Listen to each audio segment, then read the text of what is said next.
Good morning and welcome back to my channel শ্যাজওয়ালের আরও একটা নতুন ব্লগে তোমাদের সবাইকে অনেক অনেক ওয়েলকাম। আমি প্রে করব যেন তোমরা সবাই ভালো থাকো, ভালো আছো। আশা করি তোমরাও সবাই প্রে করো যেন আমি আজকে ভালো থাকি, আজকে না সবসময় যেন ভালো থাকি। তো চলো, আজকে হচ্ছে 11 তারিখ, আজকে 11 তারিখ এপ্রিল 11, আর আজকে হচ্ছে বৃহস্পতিবার। সকালবেলা বাজারে গেলাম, বাজার থেকে এসে বাজারগুলো মোটামুটি গুছিয়ে টুছিয়ে নিয়ে এই যে বরকে জিজ্ঞেস করছি, এদি ম্যাগি করে দেবো, ম্যাগি খাবে? বলছে ভাজা না সেদ্ধ, মানে ভাজা করে দিলে খাবে, সেদ্ধ করে দিলে খাবে না।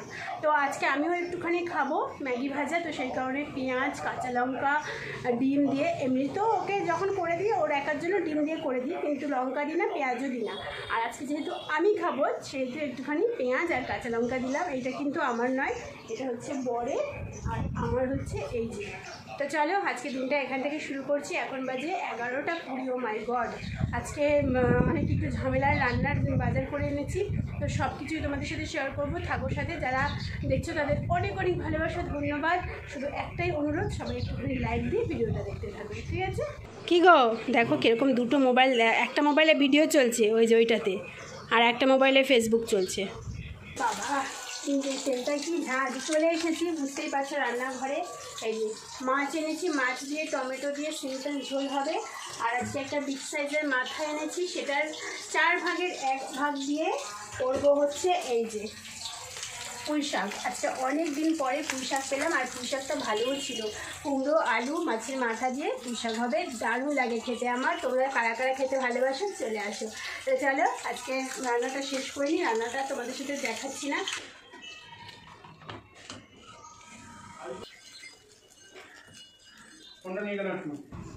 দেখো এখন বাজে 1:30, আর আমার বর এখন বেরোচ্ছে, এমনি পার্সোনাল কাজে বেরোচ্ছে। আজকে ঈদের জন্য ছুটি মনে হয় না দি? এদি ঈদের জন্য ছুটি?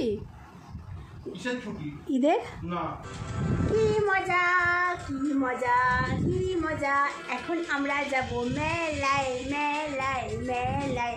বরকে দেখাতে পাচ্ছি না, বর বললে চলো ঘুরে আসি, ফুচকা খেতে যাই। আমি বললাম যে ফুচকা খেতে যাবো, চলো তাহলে মেলা দিয়ে ফুচকা খেয়ে আসি। এখানে মেলা দিয়ে ফুচকা খাবো, ঘুগনি খাবো, আর কিচ্ছু কোনো কেনাকাটা, নো নাথিং, শুধু একটু ঘোরাঘুরি করবো, ফুচকা ঘুগনি খেয়ে চলে আসবো, আর তোমাদের সাথে সেটা শেয়ার করবো। কিন্তু তার আগে একটা কথা আমি বলে দিচ্ছি, আজকে কমিউনিটিতে আমি একটা কথা, এত বড় কথার লেখা শেয়ার করেছি, সেটা যদি দেখে থাকো তো ভালো, আর যদি না দেখে থাকো তাহলে একটা মানে কথা তোমরা শোনো মন দিয়ে। কেউ একজন আছে, জানো তো, কেউ একজন আছে প্রত্যেক দিন আমার ভিডিও দেওয়ার খানিকক্ষণের মধ্যেই ভিডিওটায় আসে এবং 1 2 3 4, মানে আজকে তো লেটেস্ট করেছে, মানে পুরো রেকর্ড করে দিয়েছে। আজকে অন্যান্য দিন 4 সেকেন্ড দেখে তারপরে লাইক করে চলে যায়। 4 সেকেন্ড দেখে কেউ বোঝা যায় যে ভিডিওটা ভালো না খারাপ, তাহলে লাইক দেওয়ার কি দরকার? আর মানে দেখবে না যখন, তখন আসে কেন জানি না। যাই হোক, আজকে অন্যদিন 4 সেকেন্ড ভিডিওটা দেখে লাইক দেয়, আর আজকে কি করেছে জানো, আজকে 1 সেকেন্ড দেখে লাইক দিয়ে চলে গেছে।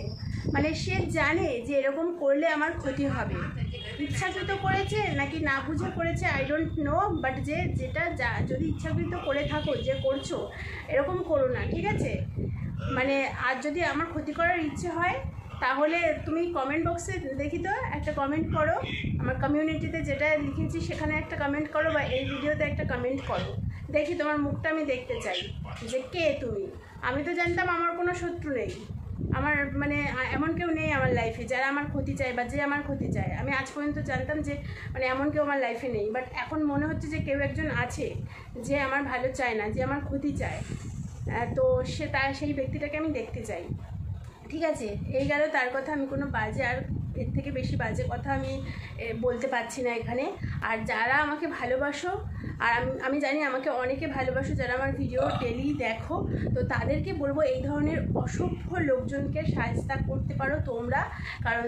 কারণ তোমরা যারা আমার মানে অন্যরা ভিডিও দেখো, তাদেরকে আমি রিকোয়েস্ট করবো যে বেশি বেশি করে আমার ভিডিওগুলোতে লাইক দাও, একটা জায়গায় 2টো লাইক দাও, ঠিক আছে? তাহলে কিন্তু ও যে ক্ষতিটা আমার করার চেষ্টা করছে, সেই ক্ষতিটা আমার হবে না, ঠিক আছে? তো যে ক্ষতি করার চেষ্টা করছো পারবে না করতে, ঠিক আছে? আমি বলে দিলাম পারবে না, ঠিক আছে? তো যাই হোক, বলে দিলাম কথাটা, আমি বেশ কয়েকদিন ধরে দেখছি জাস্ট ইগনোর করছি। যাই হোক, একটা ভালো মুডে আছি। চলো মেলায় ঘুরে আসি, তোমাদের সাথে মেলাটাও শেয়ার করি। বুড় করে ঘুরে দেখাবো, আর দেখাতে পারবো না, আমি ঘুরে আমার বর বসে আছে খালি গায়ে। চলো আমরা বেরিয়ে পড়েছি মেলার উদ্দেশ্যে।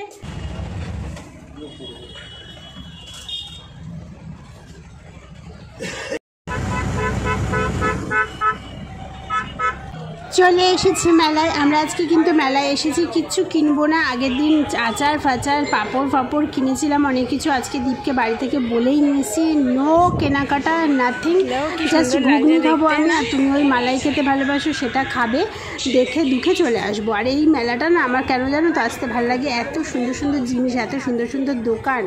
বললাম তুমি পালিয়ে গেছো, খারাপ। এই যে আমার বর ভাজা পোড়ার দোকানে দাঁড়িয়ে পড়েছিল, কিন্তু আমি কিন্তু খেতে দিইনি। আমরা তারপরে ঘুগনির দোকানে এসে ঘুগনি খাচ্ছিলাম। আর আমার বরকে অনেক ধন্যবাদ যে আমাকে আজকে একটুখানি মেলায় গিয়ে ভিডিও বানিয়ে দিয়েছে। আমি এদিকে ঘুগনি খাচ্ছিলাম আর বর খেলো মেলাই, যেটা ওই যে এরকম ঘুরিয়ে বানায়। ভীষণ ফিদা হয়ে গেছে আমার বর এটা। তারপরে এই যে বাবা, এইগুলো দেখলে আমার ভীষণ ভয় করে। দেখতে ভালো লাগে কিন্তু চড়তে একদমই ভালো লাগে না। তারপরে আমরা চলে এলাম আমার বরের ফেভারিট স্টেশন আর কি, সেটা হচ্ছে ফার্নিচারের দোকান। ভীষণ ভালো লাগছিল দেখতে অনেক। আজকে এবার দেখলাম অনেক নতুন জিনিস উঠেছে। হয়ে গেল আমাদের মেলা করা 15 to 20 মিনিটস। একটু চক্কর দিলাম, আমি ঘুগনি খেলাম, দীপ মালাই খেলো, হয়ে গেল আমাদের ঘোরা। ভালো লাগলো। হাওয়াই মিঠাই, এরকম হাওয়াই মিঠাই। আমার বরের দেখো এবার ভেলপুরি খাওয়ার নেশা উঠেছে। ও ভেলপুরি মেলার ভেতরে দাম বেশি, ওই জন্য মেলার বাইরে দিয়ে খাবে। খাও। আমার একদম ভালো লাগে না ভেলপুরি। চলে এসেছি আমরা মেলা দিয়ে ঘুরে। দীপ গেল রুটি আনতে, আমি ঢুকে গেলাম। আমার না ভালো লাগছে না, শরীরটা কেমন একটা করছে, মাথাটা কেমন একটা করছে। আজকে বেশ মোটামুটি ভালো ভিড় হয়েছিল, ঈদ না, ছুটির দিন।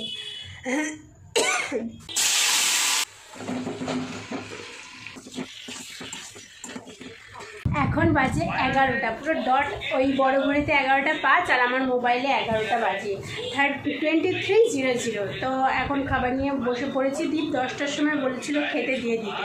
আমি বললাম তোমার খিদে পেয়ে গেছে, মেলাতে আইসক্রিম খেলো, বেলপুরি খেলো। আমি বললাম একটু পরে খাও, কারণ আমারও খিদে পাইনি। আর এখন তাও একটু খিদে পেয়েছে, তাই জন্য খাবার নিয়ে চলে এলাম। আর কত ওয়েট করবো। রুটি দিয়ে আমি কালকে একটু ডিমের ডালনা ছিল, ডিমের তরকারি, ডিমের ঝোল যেটা বলে, সেটা নিয়ে নিয়েছি। আর এখন দেখতেই পেলে তোমরা মেলা থেকে ঘুরে এসে আলুর দম করলাম, সেইটা দিয়ে দীপ খাচ্ছে, সাথে আছে ওর বোঁদে। দীপ তোমাকে না হাফ রুটি দেবো, আমি 2টো রুটি খাবো না, ঘুগনি খেয়েছি না মেলায়, পেটটা অতটা খিদে নেই। তো চলো খাওয়া যাচ্ছে। আমার বর সন্দেশ এনেছে আমার জন্য, তখন থেকে আনার পর থেকে বলছে খুলে দেখো সন্দেশটা খাও। তো কি সন্দেশ সেটাই, ও নতুন ধরনের সন্দেশ এনেছে ওর জন্য। দীপ তুমি একটা খাও। কতগুলো এনেছো গো? নাও খাবো আমি, তোমার জন্য একটা, তোমার জন্য একটা। তাহলে আমি একটা, এটা তোমার জন্য রইলো। খেজুর দেবো নাকি?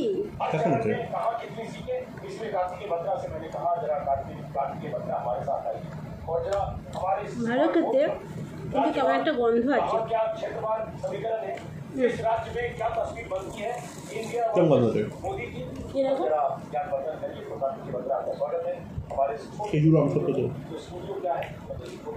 আমার জন্য সন্দেশ আনলে না, নরম সন্দেশ যেগুলো হয়, নরম ওগুলো আনবে, শক্ত সন্দেশ আমার নেই।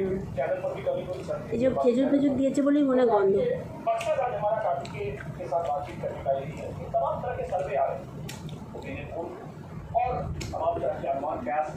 प्रधानमंत्री मोदी का ये नारा जन की बात 400 दूसरी तरफ दुनिया गठबंधन के नेताओं के नाम